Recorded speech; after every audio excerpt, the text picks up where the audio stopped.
I'm Adrienne Windsor. I'm a member of the Newport Beach Public Library Foundation Board, and on behalf of the board, I'm so happy to welcome all of you here tonight for this very special evening. We have such a special treat tonight with our speaker, Ann Perry. How many of you are Ann Perry aficionados? Oh, look at that. Ann, look around. I know if you're looking on the shelves upstairs, there are rows and rows of Ann Perry books. Our notes say that she's written 50 novels, but the truth is it's 80. If you can imagine that kind of prodigious production over the course of a lifetime, this woman writes as many as 3 novels a year. And these novels that she writes are painstakingly researched in the sense that she places them, many of them, in a historical setting. She has special series. She has the Charlotte and Thomas Pitt novels. She has the William Monk and Hester Lattersley novels. The Thomas Pitt are set in late Victorian period. The William Monk are set in the mid-Victorian period. And she so vividly recreates the life and times that you walk the streets with her and you go from the slums to the homes of the aristocrats. And you know what they're thinking, you know what they're feeling. You can literally almost smell the dismembered bodies she finds along the way.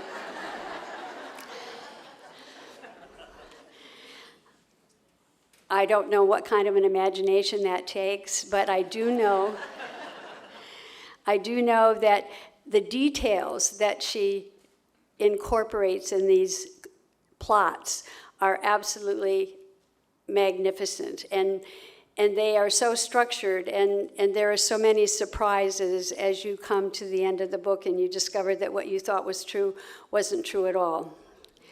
Now, there's another side of Anne. So we have the mystery writer. She's been called I wrote it down here somewhere. She's one of the 100 masters of crime. One of the 100 masters of crime. But it's almost the tip of the iceberg because the themes that she explores are the themes of human life and human frailty and the decision-making that we have to do, all of us, every day, that sometimes the decisions are right and sometimes they're wrong, but we're always dealing with conflict and much of that inner conflict. And so you find greed and you find evil and you find fear and violence in her books, and you find moral decisions. And one of the main themes that runs through her fiction is the fact that you can confess, you can be forgiven, and there is redemption. Now, she's agreed tonight. She's going to be talking about the Angel Court affair because that's how we advertise this evening. But she's also agreed to talk to us about the process, about where she gets her ideas, about how she develops them. And I hope that you will be eagerly asking her questions at the end so that we learn from her and perhaps get inspired to go forward and write. She has a DVD on writing that she has just brought out, and we don't have that here to sell tonight, but it's something that afterwards you might very much decide you wanted to have. I think it's available on Amazon. So please join me in welcoming Ann Perry.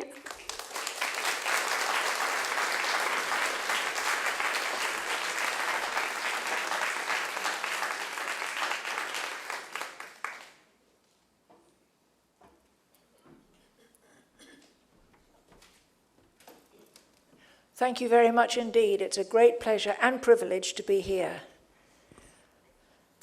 One of the questions I get asked most often is, where do you get your ideas? Well, like every other writer, I watch, I listen, I'm fascinated with people. I had such a conversation with the limousine driver who brought me here, just over 2 hours.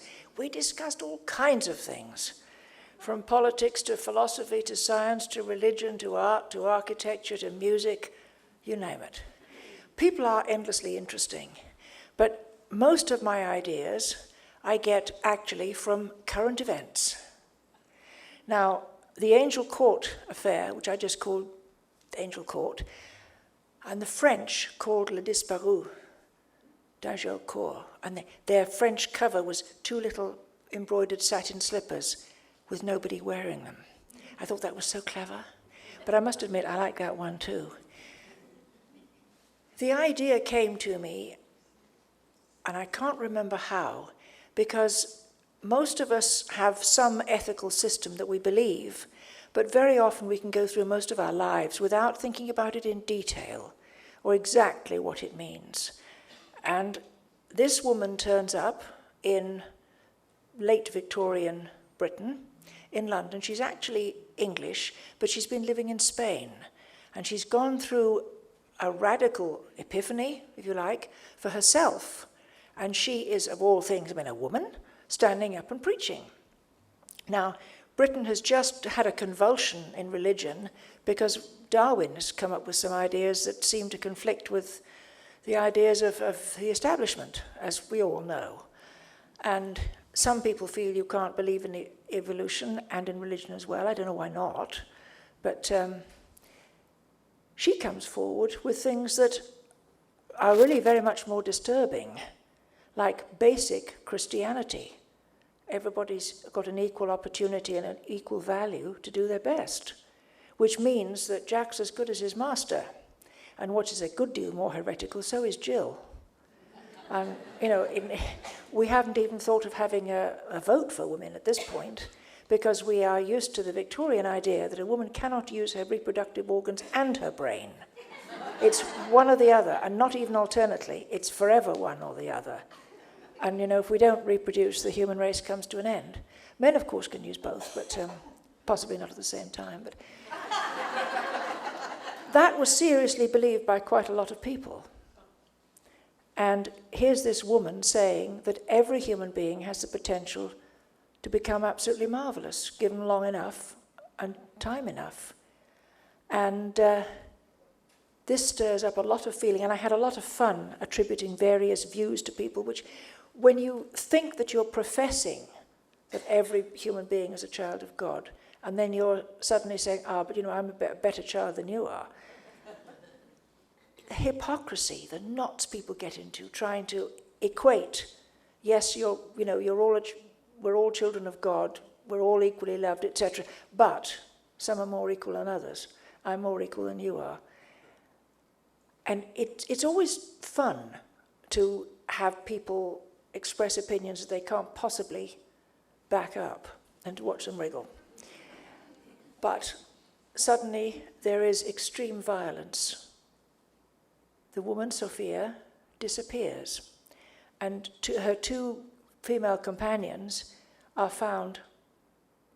I'm not going to tell you how they're found. I'm going to let you read it. But the question appears to be that she has been kidnapped, or possibly murdered, or maybe she has run away, or maybe this is a publicity stunt. And, unfortunately, people have done some very silly things for publicity, because everybody's right on top of it, where's she gone? And it is very embarrassing for Pitt, because he was asked in the very beginning, this English woman is coming over from Spain, she's a bit of a, firebrand and a bit of a nuisance. We don't really care what happens to her, but please don't let it happen in British soil, which is fair enough. And he says, it's not my job to babysit religious nutcases, but they said, yes, it is, because there's an awful lot of stuff going on at the moment, and there's a lot of political and war stuff going on in America, with the Cuban War and also war in the Philippines. So we do not want to offend the Spanish. It would not be clever at all, so you'll look after her and you'll do it politely. Oh, yes, right, yeah. Yes, of course, I've got to do it. And he doesn't take it terribly seriously until she disappears. And then he thinks, well, yes, it probably is a publicity stunt. She'll probably arrive, in time for the next preaching, but she doesn't. And then her two women disappear, and where they turn up, it makes the case very, very serious indeed. How do we get her back? Well, that's the story. Who is she really? And then nasty stories begin to appear about her, suggesting that her past is very unsavory indeed, and that she's a complete charlatan. Is she or isn't she? And it stirs up a lot of trouble, particularly among women, because she's suggesting that women are equal with men. And that is real. It's not just heresy, that's revolution, because that's going to disturb an awful lot of households. We haven't yet got to the point where we're fighting for the franchise and the right to vote, but it's not far off, it's on the horizon. And Pitt is a little bit disturbed because not only is his wife involved, because she's come to see this firebrand woman that dares to preach, but so has his teenage daughter. And that's where the real trouble comes. And when he's asked to explain what's happened and why, that puts him on a complete spot. And you know, there's a rule in writing, particularly if you've got a series hero or heroine, you've got to make them suffer a bit. And it doesn't always have to be the same sort of suffering. Putting them in a moral quandary is sometimes better, and a different one each time, of course, than making them suffer physically. But Pitt, to begin with, was a policeman, just an ordinary policeman, and as he solved many cases, of course, he got promoted. I mean, it happens, doesn't it? If you really are good at the job, you're going to be going up. And then he lost his job due to a conspiracy, and he was really very, very frightened, because this is his skill, and there's no net to catch those who don't work, or their families. And the only job he was offered was in Special Branch, which was a sort of part of the Secret Service, formed originally to deal with the Fenian bombers, but then to deal with any threat to the security of the state. But he used to be able to arrest whoever he thought was guilty, present the evidence, and then the lawyers took over. So if the wrong verdict was reached, it wasn't really his problem or his fault. But when you are in Special Branch, you don't try the person in public. And how I came to this conclusion was, I thought we used to have something, a secret trial called the Star Court, Star Chamber. And people were tried in secret and executed in secret. And I said, I wish I could deal with that sort of thing. And my brother said, oh, for Pete's sake, Anne, if we've got that situation right now, we just deal with them, you know, we terminate them with extreme prejudice. We don't try them. And of course, you can't, if you've got a traitor who knows secrets, the last thing you want is to put him up in open court and ask him what he's done and prove it. Because you might as well, you're doing his job for him. Everybody will know then. So Pitt is now in the position of having to take action as well as solve the mystery. He possibly has to deal with whoever was guilty. And that's not his comfort zone at all. He's not the sort of man who's so sure of himself that he can do something so final and rest easy at night. So he's uncomfortable a lot of the time. And I'm just thinking about the next story I'm going to write, and I've got a whole different area in which to make him feel uncomfortable. But most of my ideas come from the newspaper headlines. I'm thinking about the story I'm due to start writing it any day now, when I've got the ideas straight in my mind. I want to have him called for by the Queen, who is now only 2 years to go before she dies. She dies in 1901, I think, and I'm in 1899. And she's getting old, and she's very worried about the Prince of Wales, because he was a spendthrift, and he did buck up quite a bit when he became king, but at that particular time he'd got a pretty messed up reputation, and he was always in debt. And she says to Pitt, who has saved her life in an earlier story, I want you to look into exactly what his advisor is telling him.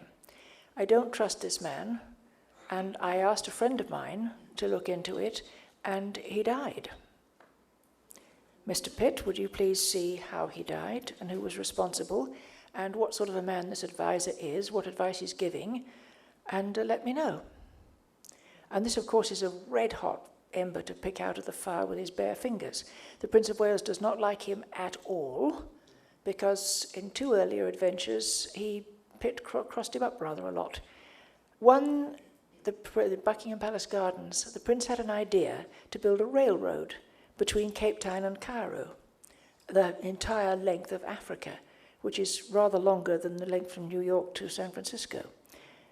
But the extraordinary thing was, at that time, Britain owned almost all of that. There's just one short dogleg in the middle of Africa where they would have to go across territory that was not British held. There never was such a railroad built, but because of some nice private murders that happened in Buckingham Palace, I got a great idea for the start of that. somebody inside the palace opened up one of the linen cupboards and found a corpse.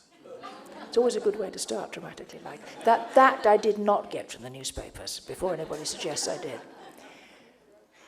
But history and reality, we keep on repeating the same sort of mistakes. For this present one, where the Queen asks for Pitt's advice, I was looking at the news, not in the newspapers. I don't get a paper. I just watch the television and on the email and so forth. And there's a certain politician who seems to be in a very great deal of trouble over a large amount of money that's passing hands, and he appears to have done something pretty ugly and have a lot of money that isn't accounted for. Far more than he could have earned in what we know he was doing. Obviously doing something else as well. And I thought, I wonder what this advisor is doing and what his reasons are. And I wonder how much blackmail could be going on between people who are in royal service, which would be somewhat similar, I mean, not in Parliament, because if I'm dealing with Parliament, again, I've got to deal with real people. Royal advisors could be anybody, they can be fictional people. But I'm having a lot of fun thinking where the influence ends, if it ever does end at all. If you're advisor to the man who's going to be king very, very soon, I mean, they don't know it's a couple of years, but she's getting very old and very frail now. It's not going to be long. Exactly what power do you peddle? What influence can you have? If you are a close friend to the king, and you can suggest politely and nicely to him, with a little hint that you could do an awful lot of damage if you were to open your mouth, unfortunately, what power could you achieve for yourself? And who is your friend and who is your enemy? I've got a total rat's nest coming up.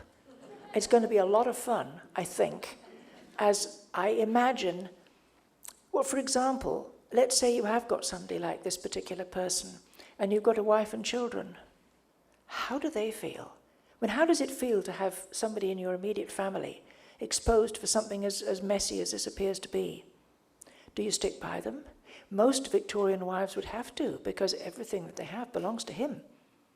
And his money is what keeps your children with clothes on their back and food on the table, and possibly education and a future. Do you open up the scandal, or don't you? Do you feign complete ignorance? I mean, it's a big, big decision you're making, not only for yourself, but for everybody else in your family. Do you lie in your teeth and hope that it doesn't get exposed? And how do you treat him when he comes home in the evening? There must be some wonderful scenes there, mustn't there? I mean, there could be. Difficult decisions to make. And if you're the child and it's your father, how do you deal with that? Because, I mean, I thought my father practically walked on water. I mean, with my brain, I do know that he wasn't perfect, but to me he was. And, you know, we all are mixtures of what our parents were and what they taught us and what our heritage is. And then our own decisions come into play as we get a bit older. But it's still, you know, your parents are part of you. How do you deal with the fact that one of them, or even both of them, might have been so grubby and not have done something wrong and put it right, because that's everybody, but have been involved in something like that and still not sorry, still not prepared to do anything to fix it, blaming everybody else but themselves? How do you deal with that? It's a rite of passage to discover that your parents aren't perfect, and it happens to all of us. And we're not perfect either. So if you need perfect parents, you're in the wrong world. Maybe they need perfect children. And we know that we've all made mistakes, and our parents have in most cases forgiven us for them. But do we forgive them for what they have failed to live up to in our imaginations? That's part of growing up, isn't it? But growing up when your father's done something quite, or your mother either for that matter, something quite so public and so much damage and still denied it. I like to try to deal with some of the very, very difficult things that are absolutely universal. The book, I think it was one before this one, or two before. No, it must be two before. One before, Blood on the Water. That one came to me when I was thinking, you will all remember the Pan Am flight disaster it was shocking. Everybody pretty well in the world. Unfortunately, there have been a few more things like that since then. But it was shocking. And of course, it killed a lot of people in Lockerbie where it landed, which is a bit of a stretch from where I live, but it's on the way to London, so I've passed it a number of times. And then we found who we thought was guilty, and we tried him and found him guilty and put him away. And then it was discovered that he was ill, seriously ill. There were suggestions that he wasn't going to live more than a few weeks. So the Scottish Secretary for Justice said, well, we'll let him go. Let him go home to die. Of course, he didn't die. Well, he did, but not for quite a long time, a couple of years or so after that. And then we made a wonderful oil deal with Libya, we British. And there's an awful lot of questioning as to what the so-and-so was going on. I have no idea what the truth was. I don't know, who knows. But there was also suggested that he had a perfectly good alibi for the whole time, but he wouldn't use it because he was with his mistress in Malta or Gibraltar or something. And he didn't want to upset his family. But I thought there is another rat's nest here behind this somewhere or another. Who is making these decisions? In whose interest are they? And who is being pressured one way or another? So I thought, right, I've got to bring this up to back to my date. No aircraft is going to crash in the 1870s. I mean, it just isn't possible, 1860 something. So what could it be? And I thought it'd be a pleasure boat on the Thames. And Monk is now, it's not a Pitt story, it's a Monk story. Monk is now in charge of the Thames River Police. So it's right on his beat. And a pleasure boat, I looked up for the nearest thing I could find at the time, and there's one of the couple of years before this that actually sank in 4 minutes. Can you imagine a boat going down in 4 minutes? Taking everybody with it. And if you think of Victorian costume, ladies, have you ever tried on, not made of modern fabric, but made of fabric of the time? It's heavy. It's very heavy. You've got that wet, you couldn't stand up. You just go down like a stone. And of course they'd have shoes on, men would have boots on. You've no chance, apart from the fact that the Thames at that time was so filthy, if you swallowed it, you'd die of poisoning before you could drown. But if you have a pleasure boat with innocent people singing to music, dancing, having a good time, and suddenly the bow is blown out completely and the ship goes down in 4 minutes, taking almost everybody with it. Everybody is going to want to find out who did this. And if it's an explosion, and one of the interesting things, I had Monk go down and dive to find that sunken wreck. Diving in the 1870s, I mean, they did do it, but it was something else again. It's like something out of Jules Verne, you know, this great big heavy head thing, and then this whole body suit, and the goggles on the front, and the pipes and all the rest of it.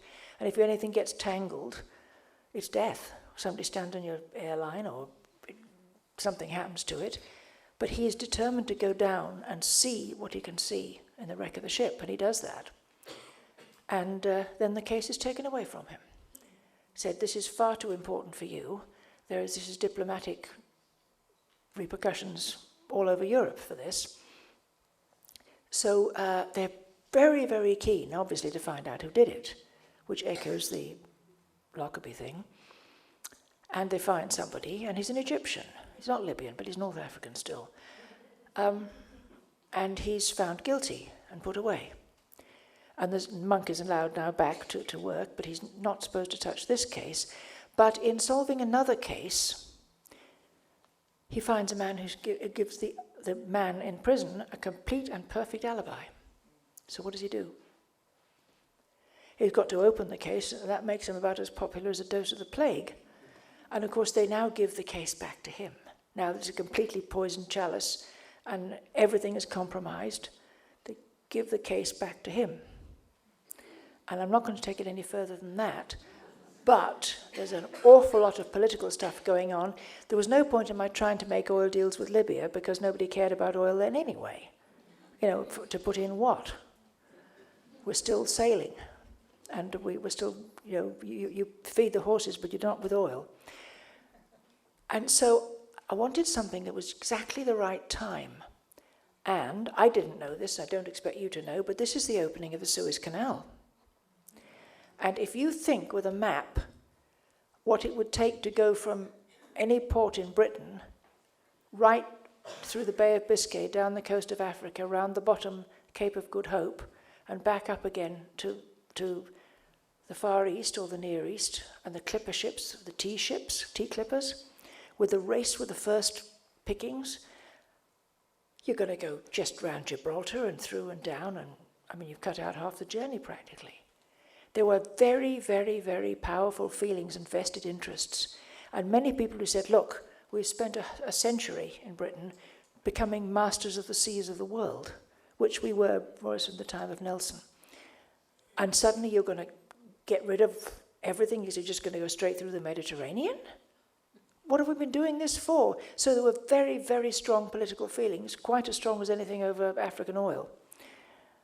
And I've got a nice mess now. It's pretty close to the other one for all the interest and the intrigue and who is paying whom and for what and why and how and who is involved. And if this man didn't sink the ship, well, who did and why? And that's a whole other story. And I'm not going to tell you what that is because I've got to leave something for you to read. But just that, sitting there pondering and thinking, well, what really was behind it? If it wasn't Megrahi, who was it? And who is paying whom? This extraordinary business of saying, well, he's ill, so we'll let him go. We don't do that. I'm afraid if you're ill, if you're in prison, you're in prison. And if you've just brought an airliner out of the sky and killed not only everybody on the airliner, but most of the people on the ground underneath as well, don't care how ill you are, you'll serve your time. So who tweaked who and why? Whom and why? There's an awful lot of room for thought in that, isn't there? And I built a whole different story on that, which is what you get sort of halfway through. But so many interesting things happen. You just look at it and you think, well, I wonder what if. And I'm sure other writers do the same thing. Another what if I did quite a long time before that, and I can remember the name of the book, was Traitor's Gate. But we were having a general election, and so were you here at the time. And I'm sure you've all heard politicians who are running for office give long, long talks on how they believe this, and it's absolutely so, and it's terribly important, and we must do this, and they will lead the way. And then something happens, and they do a complete about turn and go right the other way.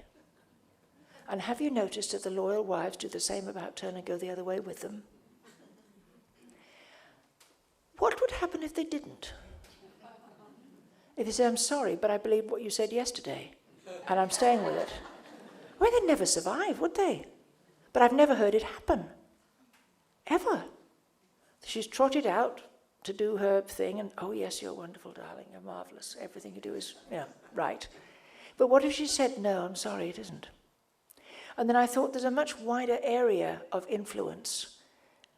If you are the person who's a chief breadwinner, and don't forget, before mid-1860s, in Britain, married women owned nothing.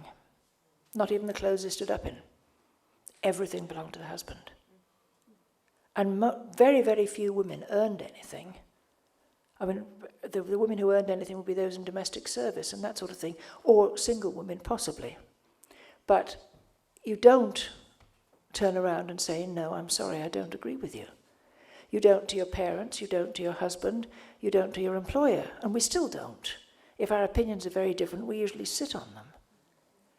But it's almost natural to imagine that your children are going to follow the same basic political, religious, and social ideas that you have. And if they stand up and say, I don't agree with you, I think differently, I'm going to belong to a different church, different religion, or I'm going to have a completely different political outlook, or anything that's different, you have betrayed me after all I've done for you, etc. And that's why it's called Traitor's Gate, because we do expect those people we've provided for or brought into the world to have broadly the same outlook as we do. And I've never heard of, well, only in melodrama, saying, I now disown you if you leave the church or the whatever it is. But there's a tacit understanding. I will not give you the love and approval, and we all need that if you don't toe the line and do more or less as I think is right. That's very, very subtle pressure, but it's very powerful.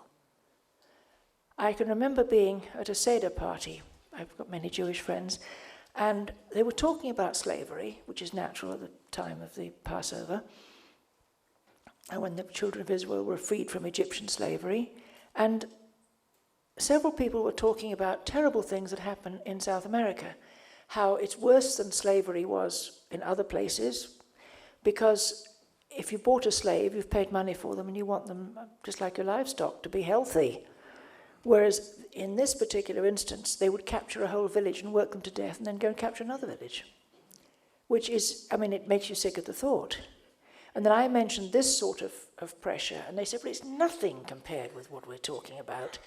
I said, no, it isn't. You're quite right, it's nothing in comparison. But this is the sort of thing we might do without even realizing it. None of us are going to go to South America and capture a village and use them as slave labor. But we might very well let the people who are dependent on us believe that we will stop loving and approving of them if they do something that we don't agree with. And that is more what we're likely to do, isn't it? So I wrote a story in which a political wife said, I don't agree. And then I had one or two other examples. I can't remember more than that of the story now. But there are so many interesting things that go on that inspire your mind to think of this and think of that. And, well, what should we do with this or the other? I think the next hit to come out next spring is called Lancaster Gate. And what inspired that story was pretty regrettable corruption in the British police. And it made headlines for quite a little while. And I thought about it. And I thought about what if the police, a number of them, are corrupt. And it does appear to be that quite a few of the British police involved in a certain incident were corrupt. Who do you appeal to? Who's going to be on your side, especially if you're outside society rather than being inside it? But from Pitt's point of view, and Sergeant Tellman's point of view, the police are the people who, because they're both police, or have been, they're the ones that you rely on, the ones that have got your back when you go into a dangerous situation.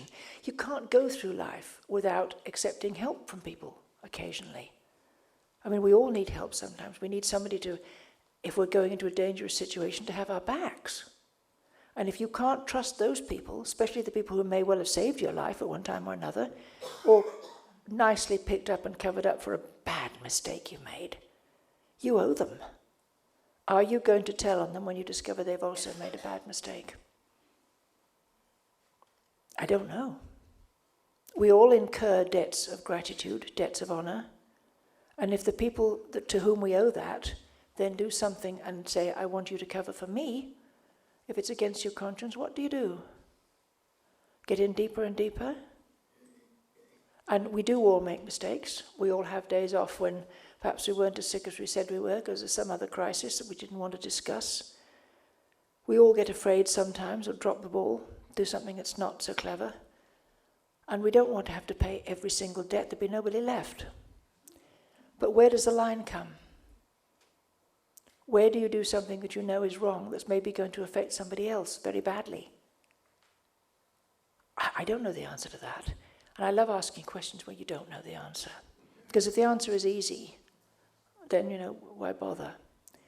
But that's what I love to do.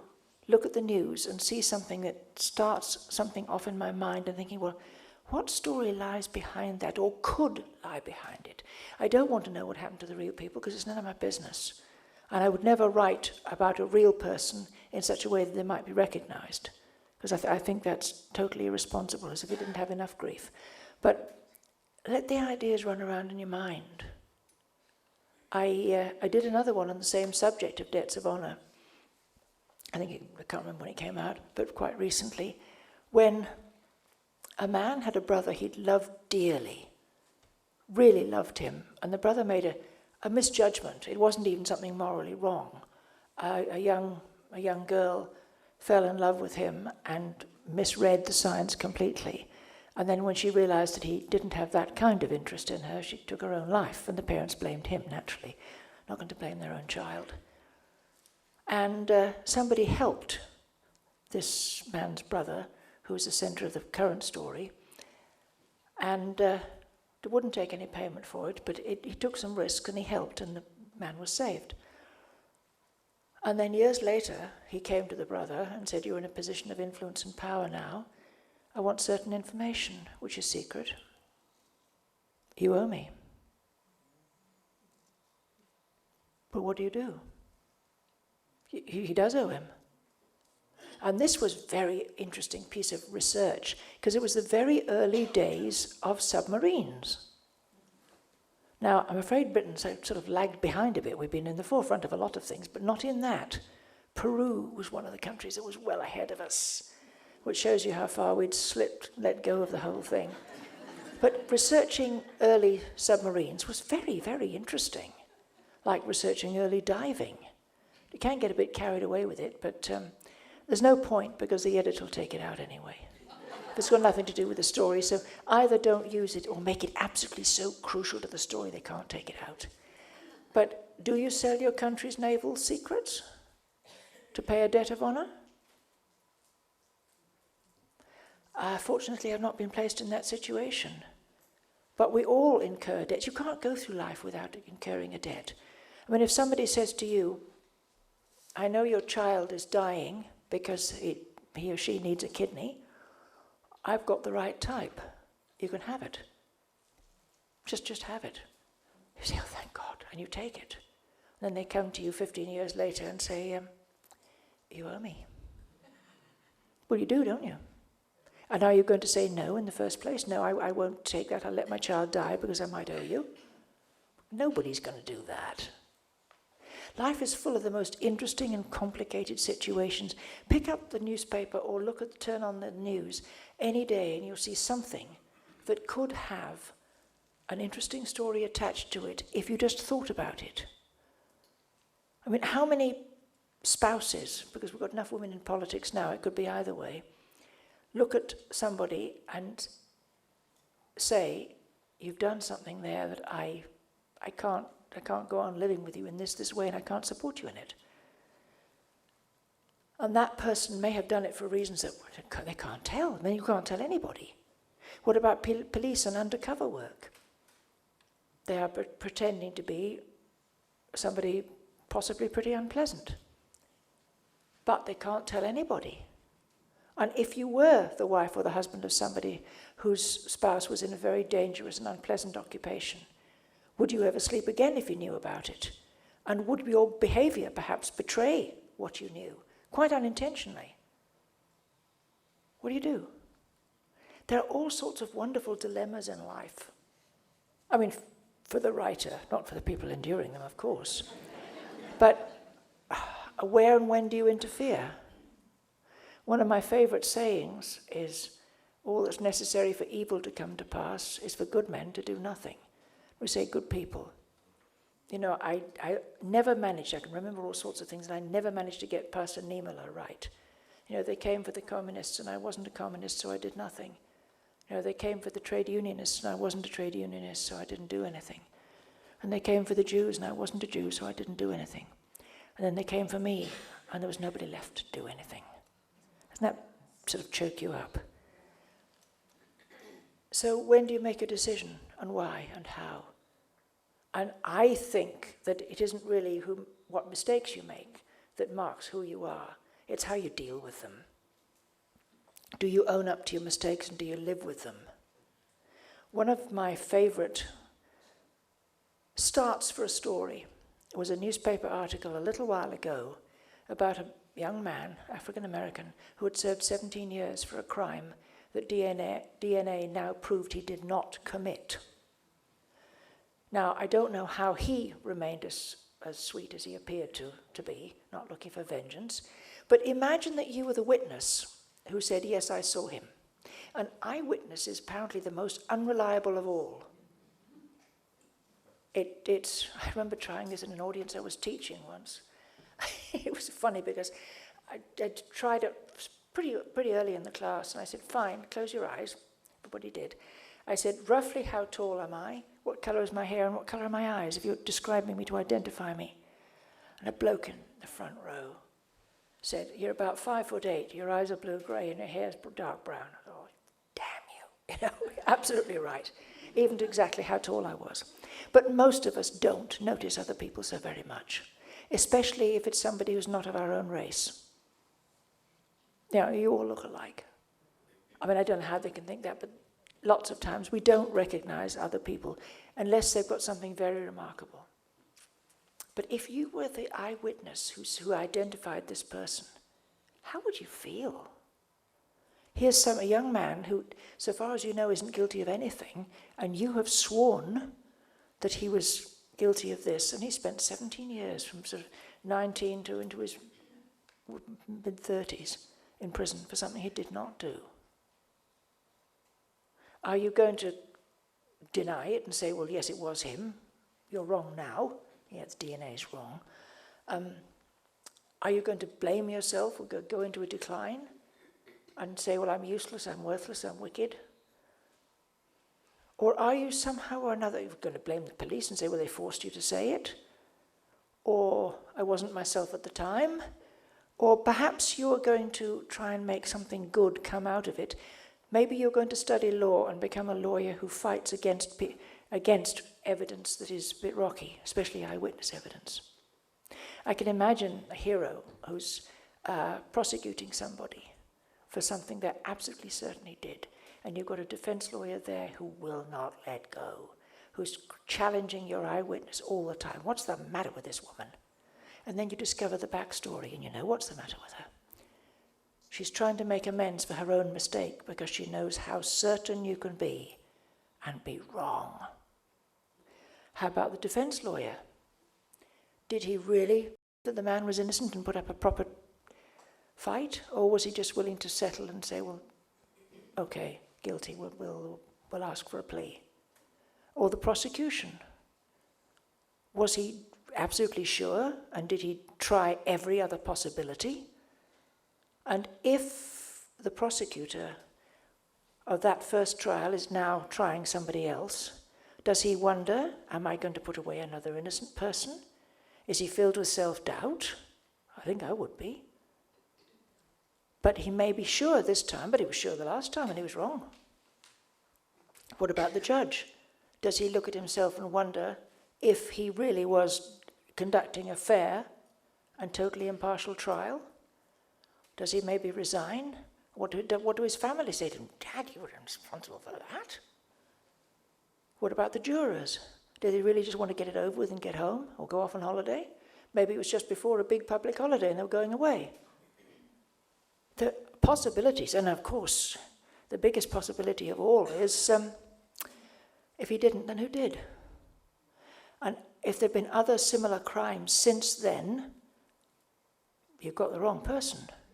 Are you really, in some respect, responsible for the fact that other people died because you had the wrong one and not the right one because you weren't really doing your job? There's so many possibilities. Anything you see, you think, well, I mean, you can get about 10 different stories out of that, or 20 if you count the jurors separately. But there are so many stories that are interesting behind the bit that we see. And on a more personal level, I have a dear friend, and she was working with a man who gave her such a hard time. And I was ready to go and put his lights out, you know. I have a quick temper in that I lose it, but I don't ever do anything about it. And I was so angry with this man for his behavior. And then I read an essay he'd written about his childhood. And I wanted to put my arms around him and knock his mother's lights out. But, you know, we don't know what lies behind some of the things we read or some of the things that happen. But they're stories. Everybody's got a story. And a story I would not write because it's not mine, and I believe that the person to whom it did happen, and she was in a class I was teaching about backstory, and she said when she was a child, her mother's brother sexually molested her quite seriously. And she told her parents, and they believed her, and she never saw her uncle again. And she spent the rest of her teenage years wondering what her parents had done to him. She really was afraid that they'd finished him off and buried him somewhere. Now, I didn't see that coming. And she looked just as normal as all of you do. And I hope I do too. But people have amazing stories. Stories of courage, disaster.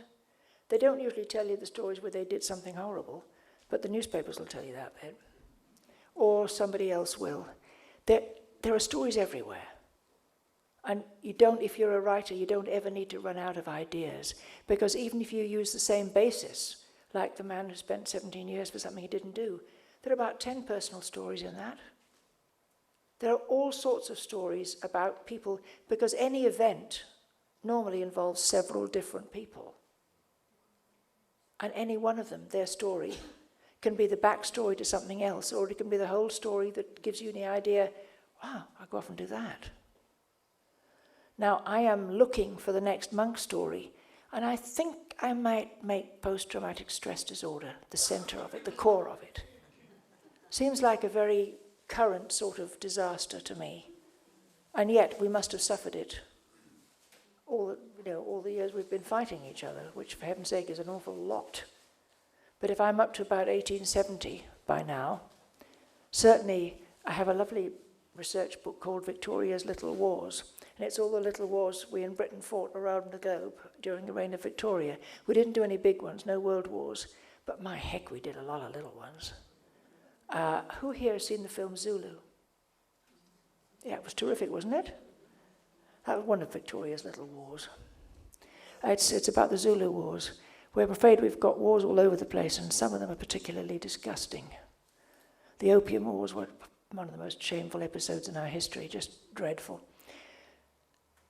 But there are so many ideas. You look at the newspaper, you look at the headlines, and you think, yes, but what if? But what happens when that's all over and they go home? Do they fall into each other's arms or have a blazing row? Is one of them holding it over the other one forever? Yes, I swore that you were home that night and I saw you were, but you weren't. Now you'd better do this and this and this. In fact, I've just done a little story, short story. I was asked if I wanted to write a short story about Jack the Ripper, and I thought, no, I don't, thank you. And I got an idea about a woman who was very much bossed around and abused by her husband. And she lived in that area at that time. And she suddenly got an idea. I realize that this policeman thinks my husband is possibly guilty. I'm going to make him look thoroughly guilty. And she does. And then she thinks, oh, out in the street, she thinks, bloody Nora, maybe I'm right and he really is, and now what am I going to do? So just think about it. There's so many possibilities. And it can be tragic, it can be funny, it can be a glorious ending or a disastrous ending, it can be anything you want it to be. Because it's the story you're writing, or I'm writing, and once I've got that idea, but that's when people say, where do you get your ideas from? That's where I get them from. Look at the newspapers, or television, or wherever you get your news. I must admit, I don't get newspapers anymore. There's so much rubbish in some of the British newspapers, I don't need all of that. I can get the main bits by watching the news. Anyway, you didn't ask, but that's the answer. And thank you for listening. Are there any other questions? Yes? Once you're in an era, how do you get inside the head of the people that are in your story and their dialogue and their thought process? I'll repeat the question because once you're in a particular era, how do you get the dialogue right, the feelings right of the people and the conversation? Well, as far as the conversation is concerned, I think you must avoid the use of words that refer to something that hasn't yet happened. But if you made it exactly as people spoke in the past, especially if you go further back than the Victorian era, it might not be understandable to the present day. And the purpose of writing is to communicate. So if you can't understand what I'm saying, I've failed.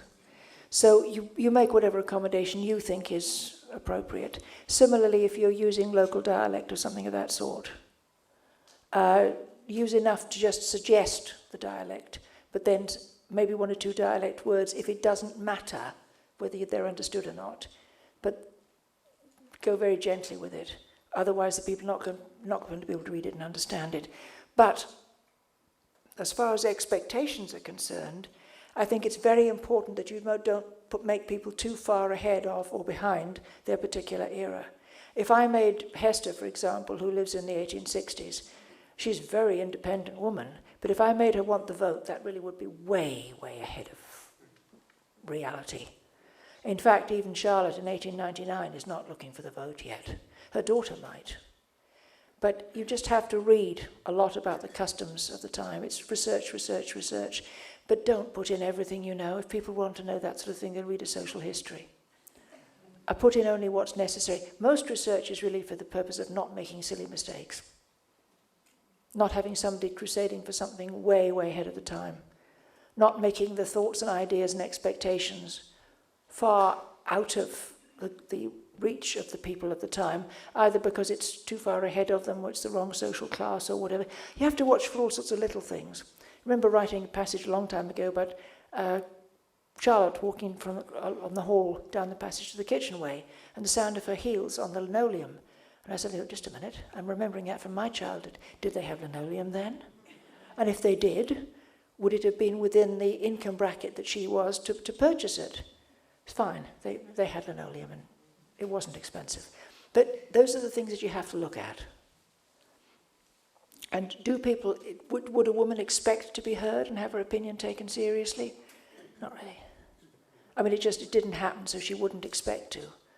There was a law sometime between Hester and Charlotte where any woman found walking on the streets in a town that had a barracks had to prove that she was not a prostitute. The police didn't have to prove that she was. She had to prove that she was not. You know, the long way to go with any sort of women's rights at the time. So don't make people too far out of their historical time in their expectations. Does that answer your question? Thank you. Anybody else? Yes? Do you write with an outline? In other words, these ideas have come and put it together, or do you start and then go right? Do I write with an outline or start out hopefully and expect to get there? No, I start with an outline. I mean, there's no right or wrong way to do it. If it works for you, I like about a 15 to 20 page outline. And that should include the backstory of the main characters. Not the ones that are there in every book, because I mean, that we know, but the new characters to this book, the main ones, the villain. I should know why he behaves or she behaves as they do. But I can't work without an outline, but if you can, if it works for you, that's fine. Yes? So a follow-on to that question. So assuming, with the several different models that you have, that you come to the character with the backstory Yes. and a situational present, Mm-hmm. do you actually at that point in time have a concept of what the future will give, including perhaps a death, or do you let that develop on its own? If it's within that story, within that book, I need to know it. I do. But if they're going to hang around for a while through a few books, then no, I don't. I don't know the next book, but I do need to know this one. I do, because I'd make an awful mess of it. I mean, I wouldn't arrive there if I didn't plan to get there. There was somebody just behind you. Yes? Oh, No. you've lived in Great Britain for quite a few decades. That's Do you have nicely any put, yeah. thoughts about the criminal law in Britain and Scotland, and whether it needs to be reformed? If it does, how it should be reformed? Do you mean the current law in general, or just anything? The criminal law, like the law. Oh, criminal law, sorry. Yeah, just criminal law. I'm not sure whether the law itself needs to be changed so much as we need to know it a little bit better and open up the loopholes. The Scottish verdict of not proven is an odd one. Are you familiar with that? Yeah, we had that in the Clinton impeachment trial. Yes. Well, for those of us who don't know, in England it's guilty or not guilty. In Scotland, I think they might have changed it recently. It's guilty, not guilty, or not proven, which kind of means we jolly well think you did it, we just can't prove it. Which means that you can't be tried again, but you've got it hanging over your head. And it's a little bit, it's very unsatisfactory for everybody. And I mean, very often I think the case is not proven, in which case it comes back as not guilty. But what is a reasonable doubt? And one thing that absolutely shook me, and yes, I think the law very definitely should be changed if it hasn't been, and that is you don't even have a literacy test to be a juror. Maybe you can't even read right, you don't know what the language means. I read a short story a long time ago in which the prosecutor said to the witness, was the offender, who did this, wearing a jacket similar to this? And the man said, yes, he was. And one of the jurors didn't understand the difference between similar to and the same as, and convicted the man. Well, I mean, it might be a mass-produced thing and 10,000 people have got one. I think the idea that you don't have to be of sound mind or literate to be a juror is very frightening. And the woman who told me about this was a juror at the Old Bailey. So it's trying, the most serious cases, and that certainly needs to be looked at. I don't want to be tried by somebody who can't read, write, or think. Yes? But most cases don't even go before a jury. They're pled out. I think more with you than with us. But that's another thing. I don't want to try, I'm a guest here, I'm not going to try commenting on your law because I think that would be inappropriate. But I don't know how many people will take a plea with a softer sentence rather than risk the greater sentence, even though they may not be guilty. I don't know about that one. You'd have to ask somebody who's a lawyer here to get a sensible answer. Sorry. Yes? What does that mean when you send a book to the editor? Do they tear into your book? Do they try to change a lot?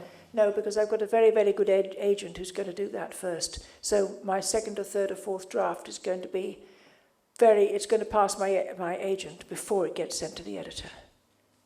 But we all need somebody to edit. We need somebody who will say, look, this scene really doesn't work hard enough. The whole book could do without it and it would still stand. Or you've got a verbal tick, you keep using this word over and over again. Or you may not mean this to be funny, but it's ambiguous and it could be. Or all sorts of things. Or mostly, I find, they're saying, why does this person do this? There may be a minor character, but they've done something for my convenience and it kind of shows, instead of giving them a reason. Everybody has to have a reason for what they do. And you can't ever have more than one coincidence. It has to be at the beginning.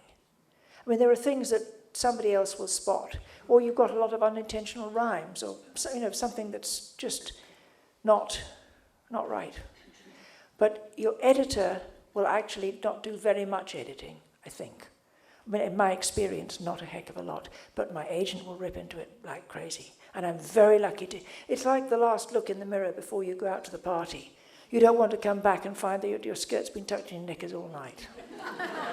Somebody should tell you before you leave in the first place. Yes? You've had a series, there was a series of the books where there was a secret society. Oh, yes. That had a backstory. And what got you to first introduce this secret society and then to Get rid of it? dissipate the secret society? I destroyed it because it had run a pretty good course. It was there for several books. And I find any secret association frightening. You don't know who's part of it and who isn't, who's actually the boss and who's pulling whose strings. You can't trust anybody. It's very, very destructive. I think. I think they're very frightening. I mean, you deal with his lordship and you think you've got it, but actually the butler could be senior within the secret society. You don't know who's responsible for what. I think it's frightening. Yes, I'll come to you in a moment. Yes. What made you go from the Victorian era and when you did your World War I series? What inspired you to do that? Because it was quite different. For the Victorian one, the first story I wrote was Cater Street Hangman. That was the first one that was accepted, certainly not the first one I ever wrote.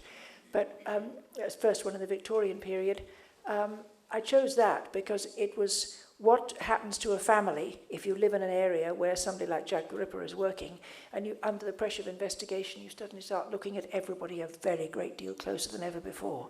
And what do you discover about your own family, your friends, and most of all about yourself? And since he was 1888, I put it in the 1880s. And that sold. And there's nothing in the... Anybody here a writer? Doesn't, yes, I'll buy it, do it for you every time. And no, I won't, doesn't.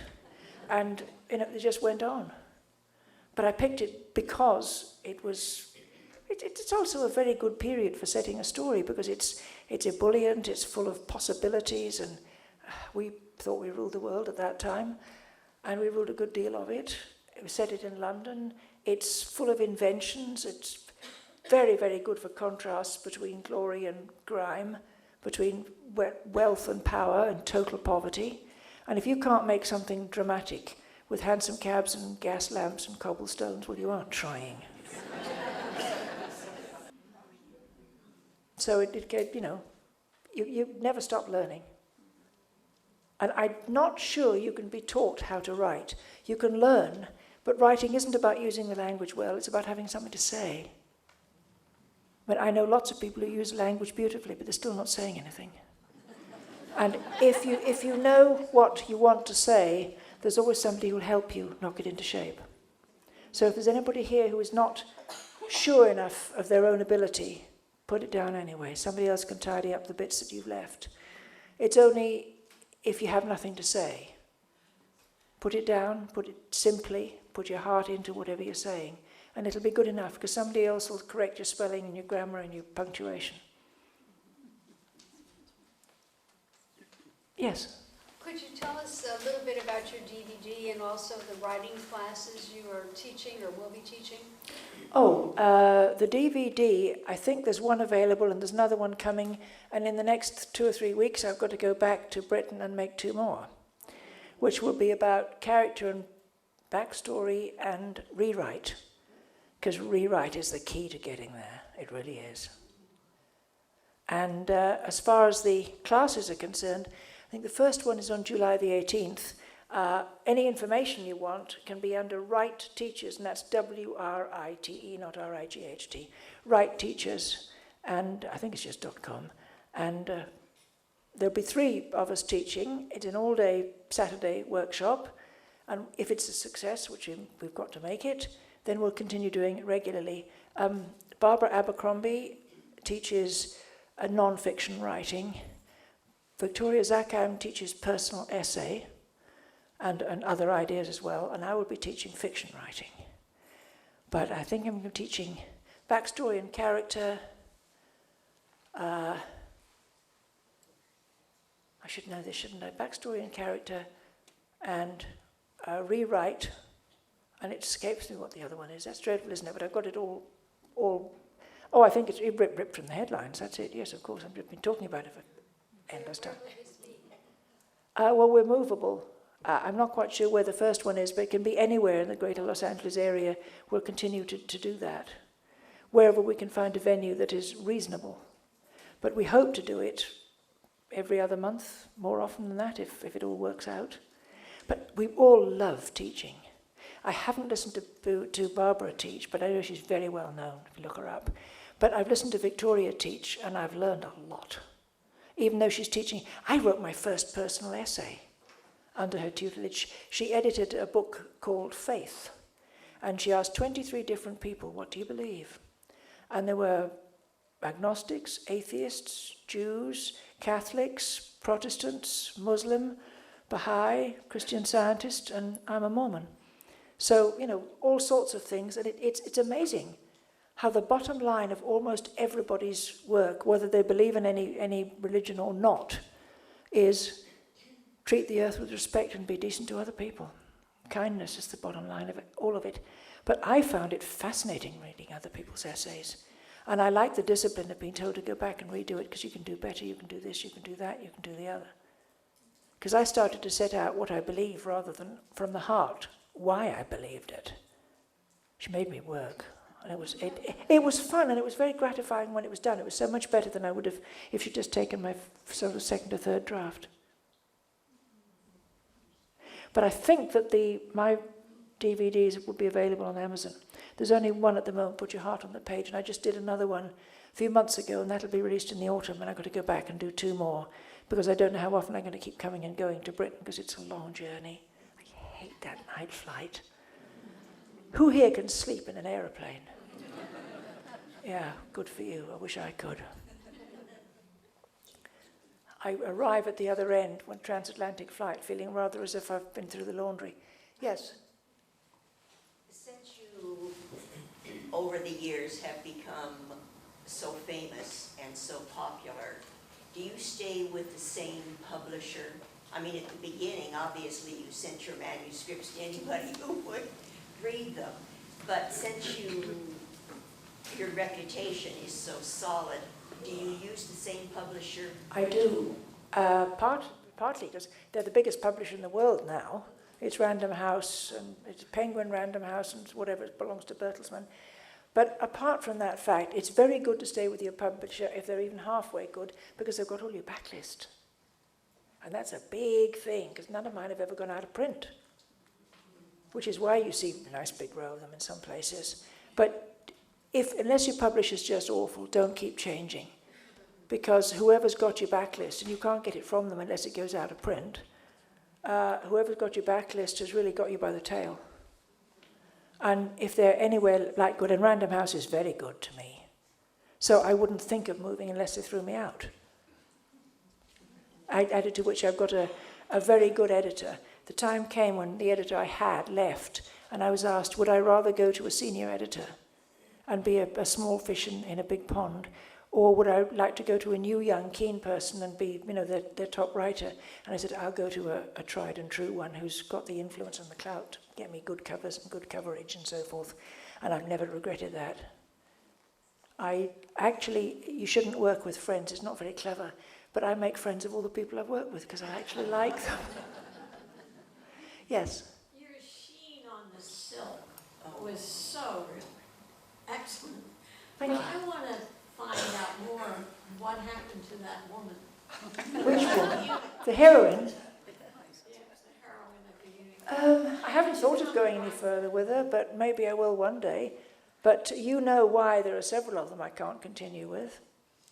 But I'm very glad you enjoyed it. I enjoyed doing that. That research was exhaustive, but it was exciting. I've got somebody who says that they're interested in filming that. So we'll keep a good thought. Actually, what it would be good as, I think, is in about 10 television episodes. Don't you think so? So you don't lose some of the characters. Yes? How do you decide on names for your characters? Well, when I'm just writing the story, I usually call them A, B, C, and D, or whatever, as long as it takes. And I like to get unusual names because I want the reader to remember them. And I like to start them with different initial letters because it helps and make them different lengths, maybe, so they don't look the same on the page, because I can remember reading a story where there's a Jean, a Jane, a June, and a Joan. And I lost it halfway through because I couldn't be bothered looking up to see which one I was talking about. But they do have to be right to the period and to the social class. There are many names we use now that they would never have used then. So actually, if I were going to be exactly right to period and tone, probably almost everybody would be William or Mary, sort of thing, which make a lot of confusion. But I like getting unusual names, so that at least you know one character from another. You don't have to look back and think, well, who the so-and-so are we talking about? But there are names of books of names. But you can look through history and see, but again, it's lots of Williams and Marys and Bettys and Johns and things. Are they related at all to people that you know? No, I can't avoid all the names of people I know, because I know quite a lot of people, and almost everybody knows a Mary and a Jane and an Anne and so forth. Or these days it's Tiffany and Chloe and whatever, but do try not to keep repeating names. It's very easy to do it. At least I find it very easy to do it. If I've used a name, well, you can have more than one John. Have a John in one book, and 3 books later you can have another one. But it's a good idea. Never confuse the reader. If they have to go back and reread something because you're not clear, you've broken the spell. So I've never met a Vespasia, but everybody who's studied Roman history knows the Emperor Vespasian. I just knocked the N off. Any other question? Yes? How does a character become created? Other than the voice, do you start with the voice in your head? No, I start with the face. Yes. Faces are fascinating. And sometimes you'll see a face in a newspaper or in a history book or whatever, and you think, my goodness, who lives behind that? If I can't see the face, then I haven't got them.